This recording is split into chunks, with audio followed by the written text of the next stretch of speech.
In this tutorial, I'm going to show you how to train for Z Image Base and Z Image Turbo and AI Toolkit.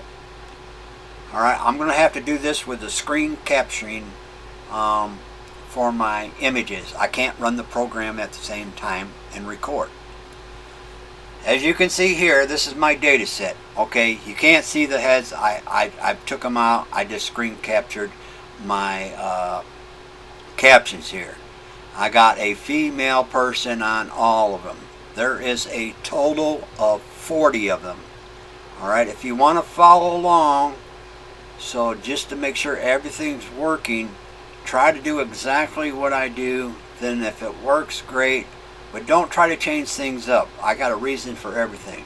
So basically we're going to start off with 40 images, because this is going to depend on my learning rates. Okay? And if you look at the top here, you're going to have to follow my cursor, okay? I'm up here at the top, says base 1. Then when I come over here, I'm going to click to the next image and base 2. So when we're in base 2 here, as you can see I'm training. Follow my cursor up the top, Z image right here. That's the base. This is to my directory. You'll probably won't show this. Some of these settings you're going to be able to follow them, and if you don't have good specs, you may have to change. Okay, that's all I gotta say. So all these images, you'll be able to download them, so you won't have to pause the video and you can see. But I'll try to go over the important ones, or the ones I kind of changed. The learning rate to 21. Probably one of the important ones, to keep it to BF16. And save every step to 100. Very important, because if we go down here to samples, down here where my cursor's on under the sample, it says 100, and it's going to match 100. The reason why I chose that, because if you start doing like 250, you can overtrain your Lora, and you're gonna miss all the in-betweens. Okay, so smaller chunks are going to be the better. And I'm also going to end this at 1,000 steps. I believe under 2 hours for me. Some of the important things are batch size 1, grading of 2. Alright, now we're going to be changing this here. It says adamw bit. Okay, I'm going to show that in a little bit. The learning rate is set to 4, as you can see here. Very important on that. And all these settings right here are very important. I took off the cast to text embedding. Okay. So we'll keep that in mind. My data set over here, 40 images loaded for default caption person. Caption dropout 0. Now this is really important, because some of these settings are not going to work if you do this incorrectly. My images are 15 by 36. The width on them. You can have square, you can have portrait, but they're all 15 by 36. Why I didn't press this here? Because with these settings coming up that I'm going to show to use, you're not going to be able to train. What's going to happen is it gets extremely slow, and it's going to bog down your computer. Usually the cache embedding fixes that, but for this example, we're going to leave this off. Okay, it's very important to set this to 512. This is probably one of the most important things to do. All right, you don't have to resize your image to 512, but if you have some images, it's great to at least have them 10 by 1024 and above. Then just let it resize to 512. Very important to do that. So let me see what else I can go over right here. The guidance scale and the sample steps. This is just a visual for the samples, so make sure, if you want to see them somewhat correct, you can do that. And we're going to be changing some configurations, and to do this you're going to have to press on the top show advanced. Okay, I'll get to that in another step here. Show advanced is going to bring me in my configurations right here at the top, so we can follow where we need to put these settings at. Because what we're going to do is we're going to change this adamw 8-bit, and we're going to switch it to something else, because you can't do it in this program. We're going to change it, and when we're done, it's still going to say this, but it's going to overwrite this. So don't pay any attention to that right now. So I'm going to go in the next image. See, we're on base 2. I'm going to click to the next image. All right, these are my prompts. Okay, and they're sections in threes. Okay, they are the top half and the bottom half. Okay, I'll read it to you. A female person with brown hair wearing red sports bra, front view facing the camera. And this one, the second one, and the third one are basically the same, but just change different colors. If you have a different woman with different hair colors, you can change the hair color only. Don't change the background. Don't put nothing in. Backgrounds can affect how a person looks, hairstyle, and everything. So we just want to get a good visual effect. This doesn't have nothing to do with how the Lord's going to turn out, but it's going to give us a good visual effect. Why I chose a sports bra? I want to see the figure of the person. Okay, and this is also going to bring me up close by the face here. Okay, I don't want to see a full body right away. So when we drop down to say 1, 2, and 3, then when we go to 4, I just added to them and put, leggings wearing a sandal. These are going to give me full bodies. Just change the color up 1, 2, and 3. Now here's a very important thing when you set up your data set. This is not like Flux does. If you have a, let's say, well, let me explain this another way. If I just have a bunch of head images, it's going to guess at the body. Okay, it doesn't know what the body's going to look like. She may look good from half up, then she might just have some extremely wide hips and short legs at the bottom. So what you feed this is what you get. So if you have a image, let's say, of a character that has a missing tooth or something, or a chipped tooth, all right, you want to have that data set with quite a few of them images so it can train that.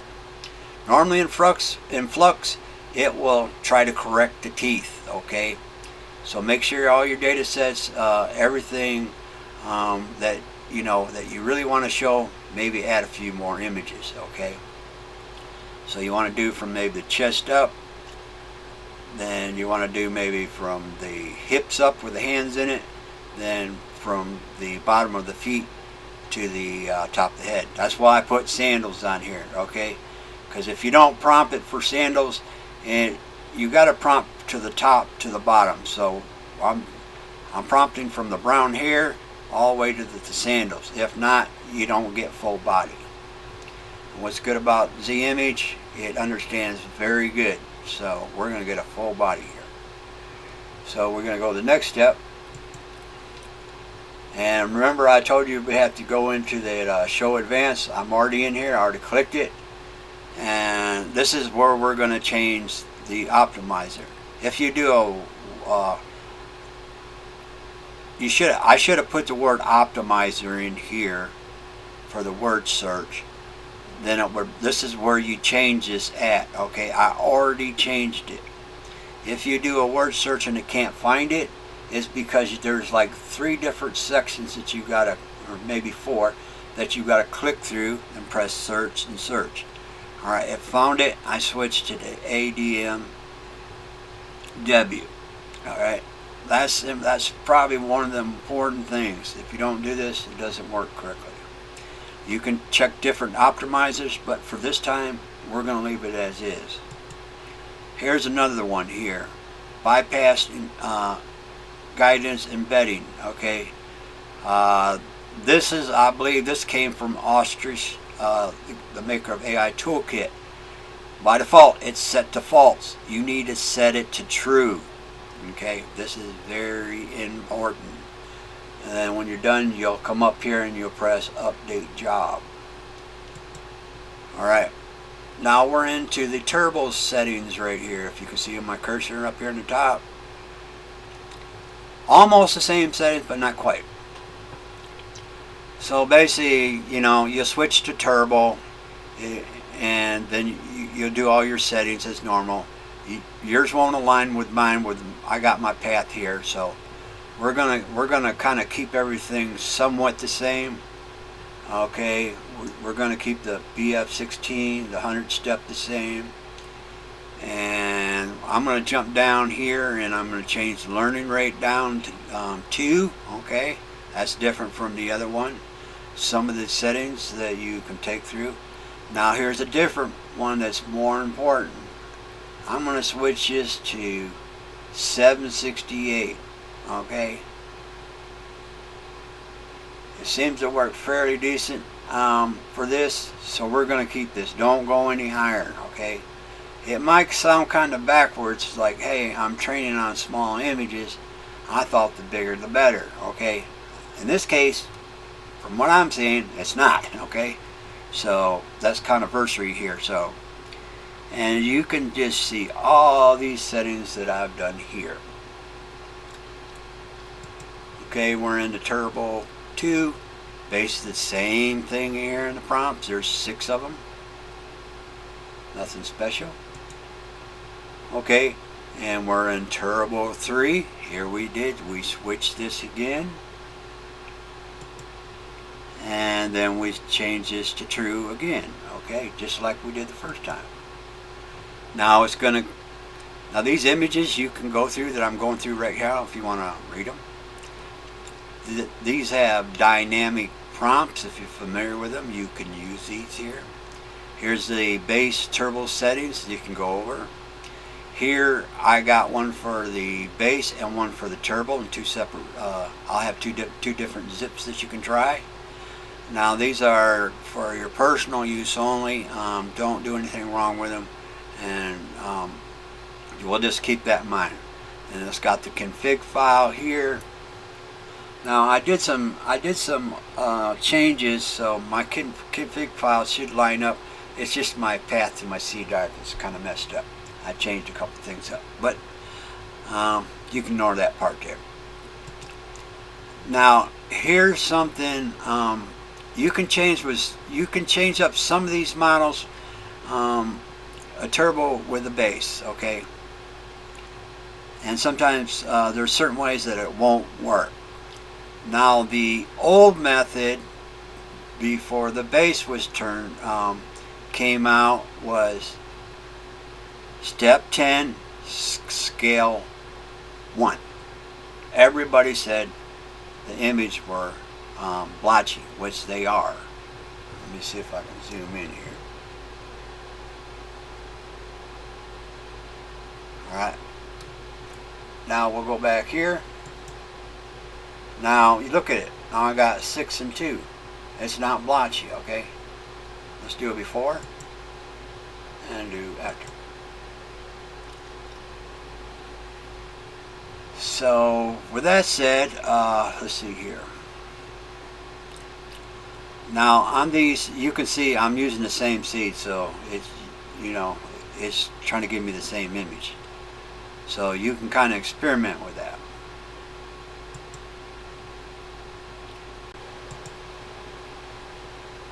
I'm going to post a link to this if you want to correct faces on people in the background. A lot of people there, if you will watch on YouTube, they're all looking good, but man, when you start adding people's faces in the background, it gets really messed up. So this is basically, I'm using Z image base here with a Z image base Lora. Look at the people in the background, their faces started getting kind of messed up. This is without the face fixer right here. If you want to see what I'm talking about, just prompt for people in the background and you'll see exactly what I'm talking about when I'm using Z image base with a model with a Z image Lora, base Lora. Okay, you can see the guy here, he's kind of messed up. And with a face fixer on, you can see it corrects it. Okay, and it'll go through everything that you want how to work this, and instead of me having to go over everything.